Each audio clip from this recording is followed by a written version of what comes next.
mandou que uma das criadas fosse buscá-lo. Amém? Se assente por bondade, que o bom Deus fale através da sua boa palavra.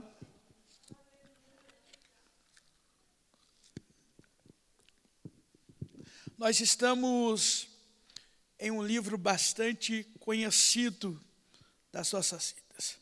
É bem verdade que Êxodo tem 40 capítulos, sendo que o primeiro ao 12º vai narrar a história do povo hebreu no Egito. É bem verdade que quando nós analisamos Gênesis capítulo 46, vai falar que a respeito da morte de José, da morte de Jacó, e vai falar a respeito que ainda eles em vida, a Bíblia vai dizer que eles chamam os seus familiares, chama os seus irmãos para morar com ele no Egito. É bem verdade que esse povo já era numeroso, já era uma grande família. E a Bíblia vai dizer que agora eles estão crescendo e se multiplicando. Passou-se o tempo, José faleceu, Jacó faleceu. E agora? A Bíblia vai dizer que da dinastia do Egito, um novo faraó assume. Segundo a história, o 18º faraó assume o Egito. E ele não conhece a história de José, e muito menos a história de Jacó. Só que ele percebe que dentro do Egito há um povo hebreu que está crescendo, se multiplicando. A ponto de ele perceber que agora o povo crescia, se multiplicava e era maior que o povo da descendência, da nascência do Egito. E o que nós percebemos agora é que ele decide fazer uma reunião. E a reunião vai mostrar que o povo hebreu é maior que o povo egípcio. Então ele decide fazer algumas coisas. Porque ele já não conseguia mais controlar o povo hebreu no Egito.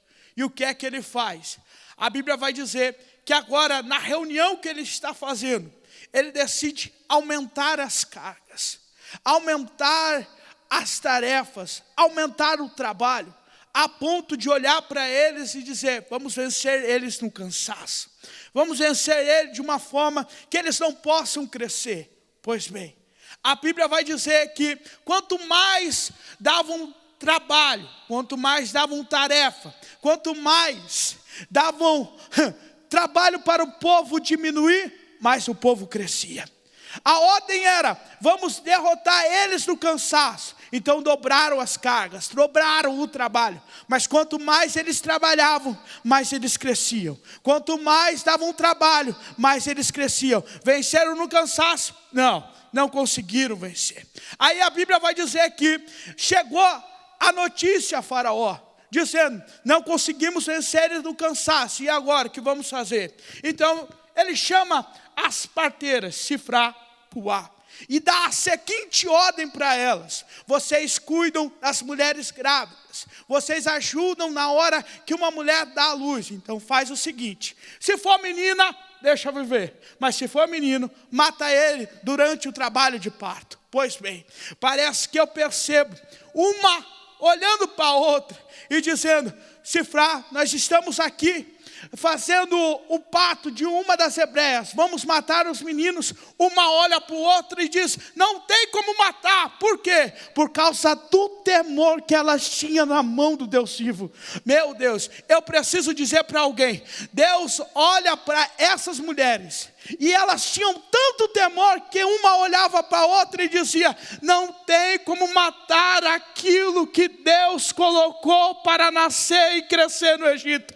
Então deixa eu dizer, tem horas que Deus faz se esconder, é verdade, mas tem horas que Deus olha para mim e para você e diz: vou fazer você crescer numa terra inimiga. A terra não era propícia para o povo hebreu, mas Deus fazia eles crescer numa terra inimiga. Faraó tinha se levantado para acabar contra eles, mas Deus fazia o povo dele crescer numa terra inimiga. Por quê? Porque você se lembra de um dia que Deus olhou para Abraão e disse: Abraão, sai da tua terra, sai da tua parentela e vai para uma terra que te mostrarei. Quem te abençoar será abençoado, quem te amaldiçoar será amaldiçoado. Pois bem, Abraão foi para uma terra que ele não sabia, uma terra que ele não conhecia. Pois bem, aí um dia Deus olha para Abraão e diz: sai da tenda, Abraão, que eu preciso falar contigo. E o que o Senhor quer falar comigo? Aí Deus olha para Abraão e diz: olha para cima, consegue contar as estrelas? Ele diz: não consigo, Deus, é muito. Aí Deus olha para Abraão e diz: eu estou fazendo uma promessa, você não vai ver, mas a tua descendência será grande, a tua descendência será conhecida. Eu vou fazer você crescer numa terra que você não consegue ver. Aí a Bíblia vai dizer que um dia Deus dá experiência não só para Abraão, porque nós falamos que Deus é Deus de Abraão, Isaac e Deus de Jacó. Pois bem, aí um dia Jacó está saindo de uma terra, e a Bíblia vai dizer que quando ele está saindo dessa terra, ele está indo para uma outra. Deus agora se apresenta a Jacó. Jacó está cansado, e agora ele pega uma pedra, coloca como travesseiro, e Deus vai se apresentar a Jacó. E ele vê uma escada, e essa escada, ele via anjos que subiam, anjos que desciam, anjos que subiam e anjos que desciam. Aí aproxima Deus a Jacó e diz: Jacó, vem cá, vamos conversar. Eu sou o Deus de Abraão, teu pai. Eu sou o Deus de Isaac, e eu também sou o teu Deus. Mas como assim o Senhor é o meu Deus? Eu errei, eu falhei, é verdade, mas eu vou fazer uma promessa para você. E qual é a promessa? Sabe a poeira que você não consegue ver? Ela tem no norte, ela tem no sul, ela tem no leste, oeste. Sabe essa poeira? É assim que será a tua descendência. Você não consegue ver, você não conhece, você não sabe, mas o teu futuro está nas minhas mãos, e do teu futuro eu ainda cuido. Sabe por que o povo crescia enquanto o faraó dava trabalho para eles e venceram o cansaço? Sabe por que elas tinham temor? É porque na terra inimiga, faraó dizia: eu vou acabar, vou destruir, mas Deus fazia o povo dele crescer e se multiplicar. É assim que Deus vai fazer na tua história, na tua vida.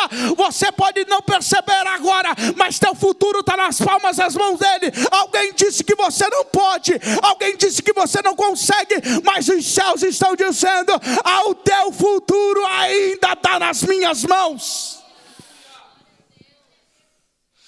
Aleluia! Você consegue perceber algo aqui? É que ele vai mudar a estratégia. Ele olha para o povo que crescia e se multiplicava, e vê que no cansaço eles não conseguiam detê-los, e vê que Sifra e Puá eram tementes ao Senhor. Mas tem um detalhe, e me chama a atenção, é que ele vai mudar a estratégia. Vai chamar os soldados e diz: passa na casa de todas as mulheres que estão grávidas. Na hora que ela der a luz, verifica se é menino. Se for menino, pega os meninos, joga no rio Nilo. Rio Nilo até hoje dá-nos a entender que é o rio conhecido como o Rio da Morte, por causa dos crocodilos que vivem lá, por causa das profundezas das águas que são grandes. E a história vai dizer que eles passavam na casa de cada um. E nisso tem uma mulher que está grávida, e ela dá à luz. Mas o decreto era: vamos matar todos os meninos, vamos acabar com eles, vamos fazer esse povo diminuir. Pois bem, aí a história vai dizer que essa mulher engravida dá à luz a um menino, e percebe que o menino é belo, formoso, é um menino lindo. E o que é que ela vai fazer? Ela vai esconder o menino. A pergunta é, como é que faz uma criança não chorar? Um recém-nascido não falar, não gritar? Como é que faz? E ela escondia um menino. Deixa eu dizer para alguém aqui essa tarde. Tem horas que Deus te faz conhecido, te levanta. Tem horas que você é o destaque. Mas tem horas que Deus te pega no colo, te abraça e te esconde. Tem horas que o processo de Deus é tão grande que Ele vai te esconder. Por quê? Porque um menino na mão de um soldado era preso fácil para morrer. Mas na mão do Senhor era uma forma de Ele criar estrutura e ser cuidado cada detalhe por Deus. Então deixa eu dizer para alguém aqui essa tarde. Sabe por que às vezes Deus fecha as portas que você não entende? Sabe por que tem processos que você não entende? Às vezes Deus está calado para você, em silêncio para você. Parece que aquilo gera uma aflição dentro da alma. E diz, Deus, parece que nada está acontecendo. E Deus está dizendo para alguém aqui, o teu processo eu conheço. É por isso que eu te pego no colo esta tarde, te escondo para te dar estrutura para você caminhar. É nesse processo que Deus está olhando para vidas aqui, está dizendo, eu cuido de você detalhe por detalhe, eu dou a provisão, eu dou a bênção, eu dou a minha graça, mas Lucas, está faltando tudo na minha casa, mas Deus está dizendo, é só um processo, Deus está te estruturando para coisas maiores que Ele tem para a tua vida. Então deixa eu liberar uma palavra profética, não é para a tua morte, é para tu crescer nessa terra, é para tu prosperar nessa terra, por causa de uma promessa, por causa de um propósito. Não estou entendendo hoje, mas de repente você vai levantar a tua mão e dizer, Senhor, obrigado, obrigado pelo livramento, obrigado pela porta que o Senhor abriu, obrigado pela graça que o Senhor tem derramado todos os dias. Eu sei, dói. Tem processos que a gente acha que Deus não está perto, é verdade. Tem processos que a gente não ouve Deus, mas Deus está dizendo essa tarde para alguém, eu estou cuidando de você, estou te escondendo. O teu inimigo, o teu adversário pode estar até bufando os dentes, dizendo, vou destruir ele, vou destruir ela. Não, você está debaixo das asas do Altíssimo. Deus está cuidando de você, detalhe por detalhe. Só que eu preciso dizer para você, tem horas que Deus vai te esconder. E eu falei aqui, Deus vai fazer você crescer numa terra inimiga. Deus irá te esconder para você crescer. Tem coisas que é para Deus fazer. Tem coisas que é para o Senhor fazer. Mas tem coisas que é para mim, tem coisas que é para você fazer. Quer ver? Ela percebe que o menino está crescendo de uma forma que ela não consegue mais cuidá-lo. Qualquer hora, os soldados iam bater na porta lá e pegar no menino. O decreto era de morte. A palavra era de morte. E agora ela está olhando um bebê cheio de vida. Ela vai pegar a criança, vai colocar no cesto, vai fechar no cesto. E me chama a atenção isso, que ela vai colocar no rio. Você consegue entender que rio é esse? É o mesmo rio que estava decretado morte. Era o mesmo rio que os soldados estavam jogando as crianças. Mas agora o rio da morte está levando uma criança com vida.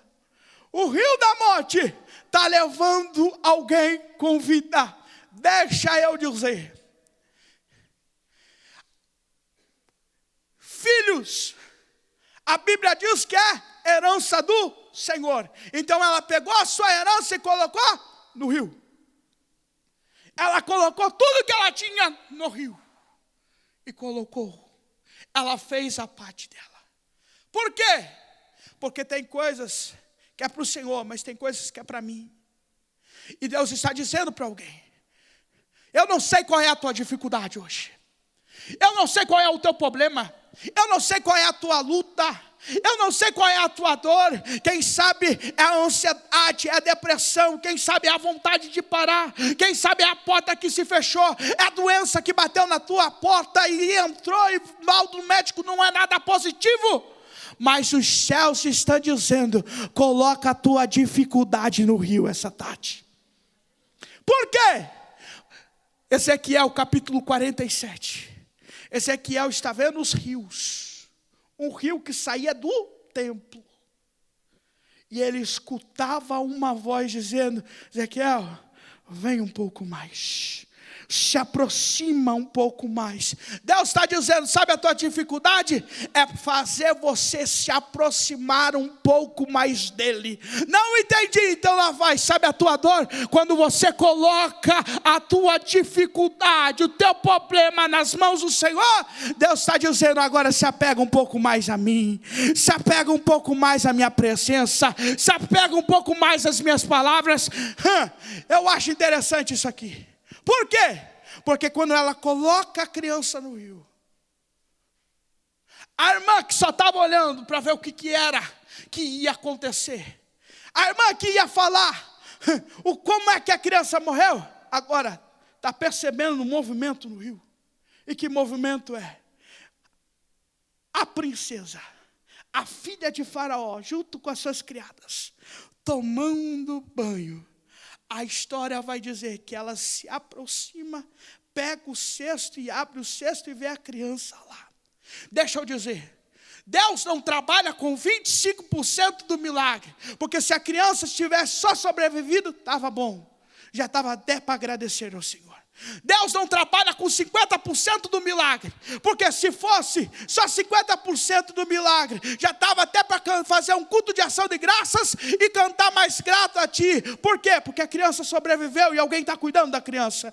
Mas Deus não trabalha com 75% do milagre. Se fosse as parteiras, ou melhor, as criadas da princesa, cuidar da criança, já estava até para louvar o Senhor com mais entusiasmo. Mas quando Deus quer fazer um milagre na vida de alguém, Ele não faz 25, não faz 50, não faz 75, faz 100% e o povo levanta a mão para adorar o Senhor.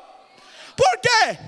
Porque 100% do milagre é a princesa olhar a criança, gostar da criança, e a irmã se aproximar, está precisando de alguém para cuidar. Ela diz: mande chamar alguém. Quem que ela vai chamar? É a mãe que estava preocupada se o filho ia sobreviver. A mãe que estava preocupada dizendo: a minha herança acabou, o meu filho não vai ter mais história. Agora tem salário para cuidar do menino e tem mão para levantar e agradecer ao Deus vivo que fez o milagre na vida dela.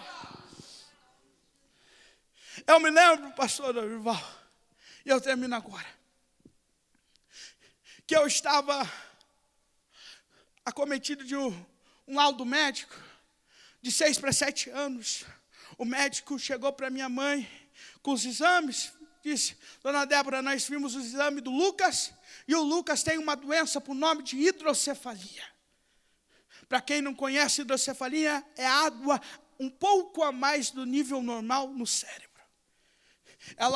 Ele olhou para ela e disse: esse menino vai ter que colocar uma válvula na cabeça até o seu estômago.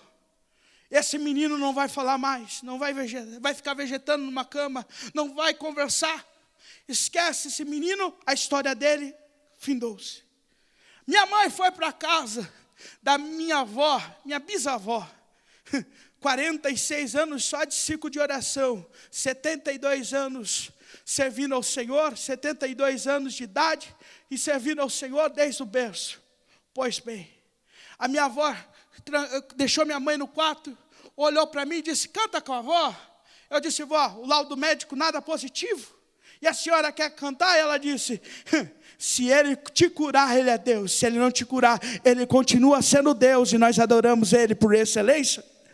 E eu me lembro que nós cantamos adoramos ao Senhor, e minha mãe estava colocando o propósito dela no rio, dizendo: Deus, cura o Lucas. Deus, é promessa que o Senhor tem na vida dele, cura o Lucas. Pois bem, na sexta-feira fomos marcar a cirurgia ali no Pequeno Príncipe, na ala de baixo. Quando chegamos na ala de baixo, o doutor Paulo, todo mundo que chegava ali operava, era um doutor bem constituído. Ele pegou o meu exame, olhou, e aquele homem que era bravo, aquele homem que era ignorante, arrogante, olhou o meu exame e deu uma gargalhada, olhou para minha mãe e disse: Dona Débora, eu não sei o que aconteceu, mas esse menino não precisa ser operado. A minha mãe olhou para ele e disse: eu sei o que aconteceu, o meu Redentor ainda vive e ainda faz milagre. Eu queria convidar você a se colocar de pé agora. Eu sinto Deus nessa casa. Eu sinto Deus para dizer: calma, ainda há esperança para você, ainda há esperança para a tua casa. Você que necessita de oração, vem até a frente. Eu quero orar por você, venha. Hoje os céus estão abertos para dizer para alguém: se prepara para ver o que eu ainda vou fazer na tua vida, o que eu ainda vou fazer na tua casa. Está colocando tua dificuldade no rio. O dono do rio se responsabiliza de fazer o milagre acontecer na tua vida. Coloque a mão sobre o seu coração. Mas eu queria perguntar. Saudoso pastor Lorival sempre falava: Lucas, tem que fazer isso sempre. Tem alguém que está afastado do evangelho? Afastado. Lucas, eu vim. Está afastado, rapaz. Quer voltar para Jesus hoje? Vem até a frente, eu quero orar por você. Tem mais alguém que quer voltar para Jesus hoje? Os céus estão abertos aqui. Ah, meu Deus, eu preciso liberar uma palavra para alguém aqui. Como você entrou pelaquela porta, você não vai sair. Há milagre chegando dentro da tua casa. Há um milagre de Deus chegando na tua família, no teu trabalho, na tua saúde. Deus tem uma resposta para você. Urabaia cobidara sea calavassúria. Coloque a mão sobre o seu coração e adore ao Senhor. Todos os meus medos já cabem mais em mim. Quando o céu está de bronze e parece que é o fim. Quando o vento está revolto e o mar não quer se acalmar. Quando as horas do relógio se demoram. Sinta o abraço do Senhor. Sinta renovo da parte de Deus aí. Os teus planos compreender, mas prefiro confiar sem entender. Eu creio em ti. Eu creio em ti. Eu olho pra ti e espero em ti. Aleluia, aleluia. Feche seus olhos agora.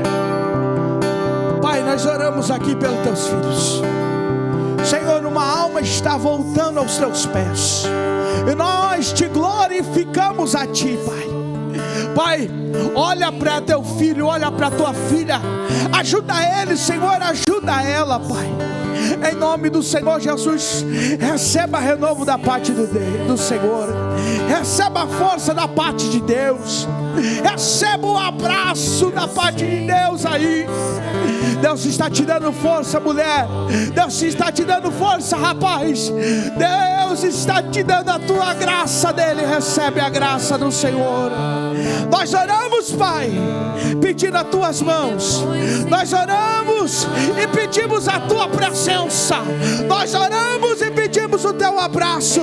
Se é com teu filho nessa luta, se é com teu filho nessa prova, se é com teu filho nessa dificuldade, ajuda, Senhor, pela tua bondade. Em nome do Senhor, em nome do Senhor Jesus, Pai, nós oramos e apresentamos, Pai, nas tuas mãos, em nome de Jesus.